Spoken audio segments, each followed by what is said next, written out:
Meus queridos irmãos, eu vos saúdo com a paz do Senhor.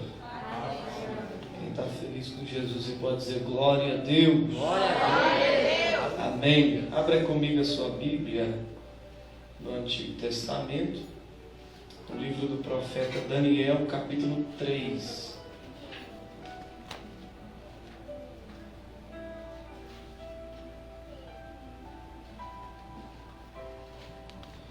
Graças a Deus. Quero agradecer a Deus por essa oportunidade que Ele nos concede de outra vez mais podermos estar juntos com os irmãos para agradecer, adorar a Deus. É um privilégio para nós podermos estar aqui falando aos irmãos a palavra de Deus. Louvo a Deus pela vida da minha esposa, dos nossos filhos, a vida do pastor José Carlos, minha cunhada Daiane, minha sobrinha Radassa, aos obreiros da minha retaguarda, toda a igreja aqui em Turvânia, a qual temos um carinho especial. Primeiro trabalho que tivemos de pastorear e ainda mais por cima poder iniciar do zero.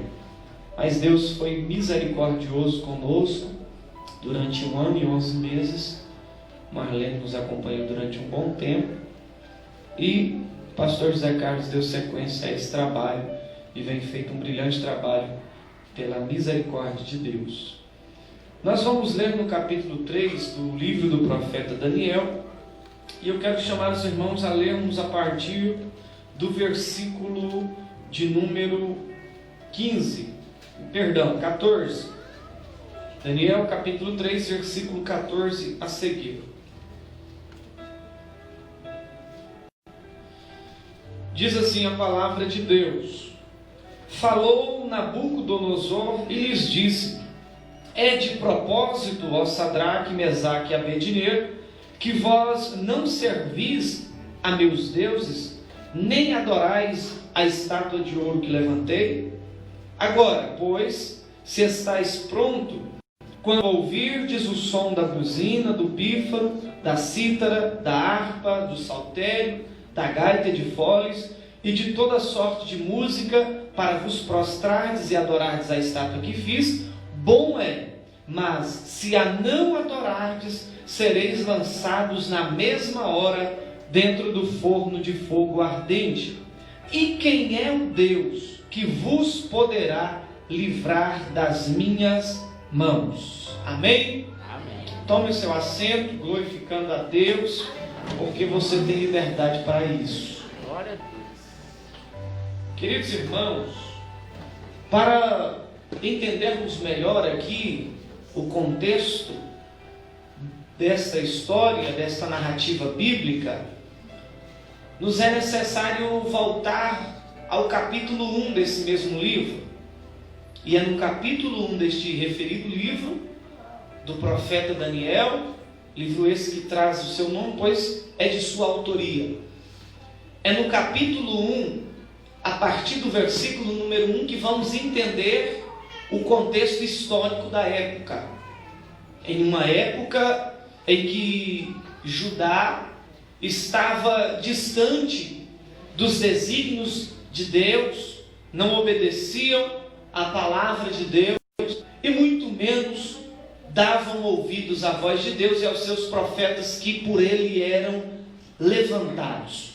Agora, o castigo de Deus prometido através do profeta Jeremias, dizendo que haveria um cativeiro de 70 anos para o povo por desobediência aos mandamentos de Deus, ele começa agora a estar se cumprindo a profecia do profeta Jeremias. Por quê? Porque Judá e Jerusalém agora é sitiada e é tomada pelas tropas inimigas, a saber, as tropas de Nabucodonosor, rei de Babilônia. E quando eles invadem aquela cidade e levam cativos muitos, e de fato houve 3 levas de cativos, não foram todos de uma vez, e de certa forma nunca ficou sem haver pessoas naquela terra, mas não vamos nos deter a isso.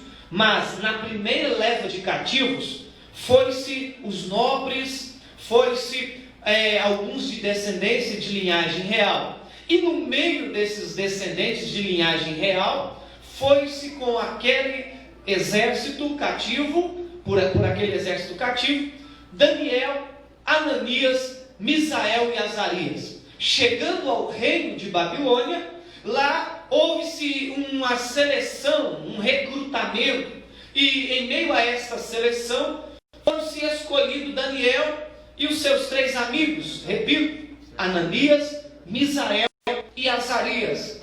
E chegando lá, houve-se após esse processo seletivo, eles deveriam ser experimentados e passariam por um processo de aculturamento, ou seja, seria implantado à vida daqueles jovens, daquelas pessoas, irmã Destina, uma nova cultura, um novo hábito e ali um novo estilo de vida, podemos assim dizer. Já não poderiam ter mais em suas vidas as características marcantes de habitantes de Jerusalém, do povo de Judá, o povo de Deus.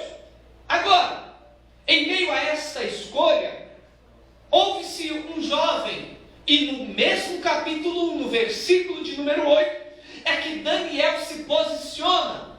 Daniel se posiciona da seguinte maneira, dizendo: não vou me contaminar com os manjares do rei e nem com a sua comida e bebida. Agora, junto a Daniel se unem 3 pessoas, 3 jovens, 3 amigos, a saber, Ananias, Misael e Azarias. Porém, ao chegar em Babilônia, esses 3 jovens, juntamente com Daniel, sofrem com a alteração de seu nome, sofrem com a alteração da sua identidade, ou seja, o seu nome. Porém, o que me chama a atenção é que os nomes que são colocados a Daniel e seus 3 amigos trazem significados opostos aos que eles possuíam, a saber, Daniel, que foi chamado de Beltesazar. Daniel significa Deus é meu juiz. E agora coloca-se o nome dele de Beltesazar, ou seja, Bel proteja a sua vida. Bel era um deus pagão de Babilônia, um dos seus muitos deuses. Porém, o que me chama a atenção aqui, meu irmão, e eu chamo a sua atenção para entender aqui este contexto, é que mudaram o nome de Daniel e os seus 3 amigos, mas não conseguiram mudar o seu caráter, não conseguiram mudar a sua identidade diante de Deus, porque lá fora podem até nos dar nomes, codinomes e até apelidos, mas lá no céu nós somos conhecidos pelo nosso nome, pelaquilo que Deus conhece, a minha e a sua vida. Aleluia! Bendito seja Deus. Sofreram a alteração dos seus nomes, mas não alteraram o seu caráter. O propósito continuou, e pulando aqui um pouco para não determos tempo a esta introdução, houve-se, após aquele período de experiência, a aprovação de Daniel e seus 3 amigos, que agora foram chamados de Sadraque, Mesaque e Abednego. Então, após passarem por este processo, foram escolhidos para habitar no palácio. E agora é no palácio, agora é ocupando uma posição de destaque que Sadraque, Mesaque e Abednego ocuparam, é que vão encontrar um dos maiores embates da sua vida. É agora, vivendo no palácio, ocupando posições de destaque, é que vão passar por uma experiência marcante em sua vida. Porque o rei da noite para o dia tirou de sua cabeça que deveria construir uma estátua de ouro, repito, de ouro. E a estátua era muito grande.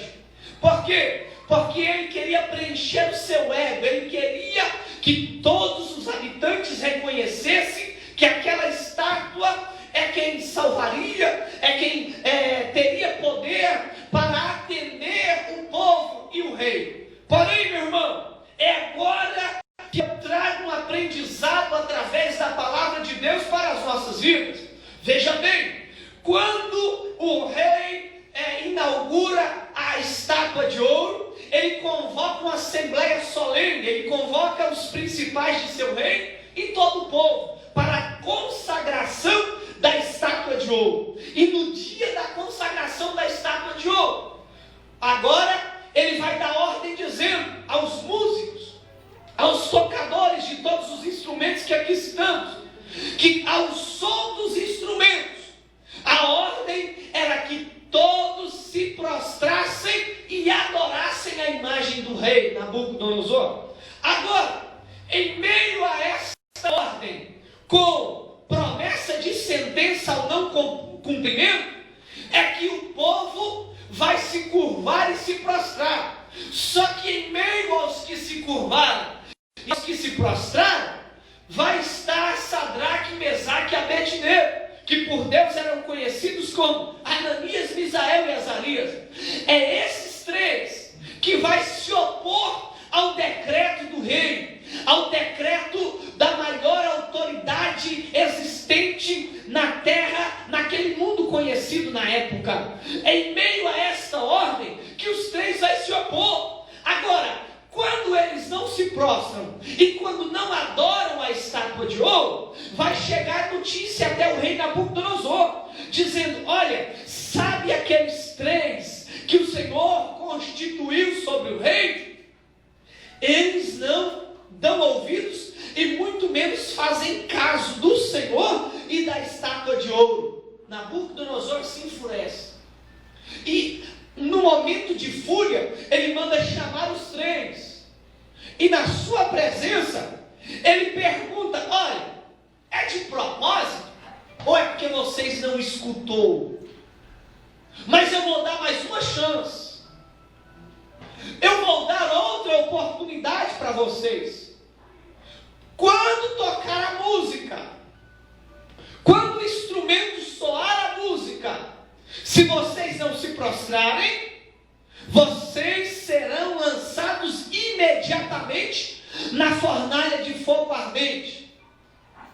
E eu quero ver quem é o Deus que poderá livrar das minhas mãos. Irmão, é nessa hora que Deus entra em cena, irmã Flávia.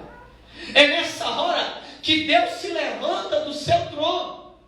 Porque afrontar dele, ou falar mal de alguma figura pública, ou de alguma pessoa que ocupa algum cargo político, alguma coisa assim, alguma pessoa que está em evidência, ou alguma pessoa que não tem compromisso com Deus, é uma coisa. Mas falar contra um escolhido de Deus, mas se levantar contra um escolhido, que o escolhido de Deus é diferente, meu irmão. Por quê? Porque o próprio Deus, ele toma as nossas dores.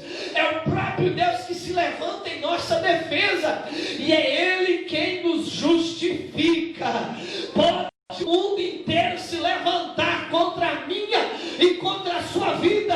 Pode 1000 cair ao nosso lado, 10.000 à nossa direita, mas nós não seremos atingidos, porque Deus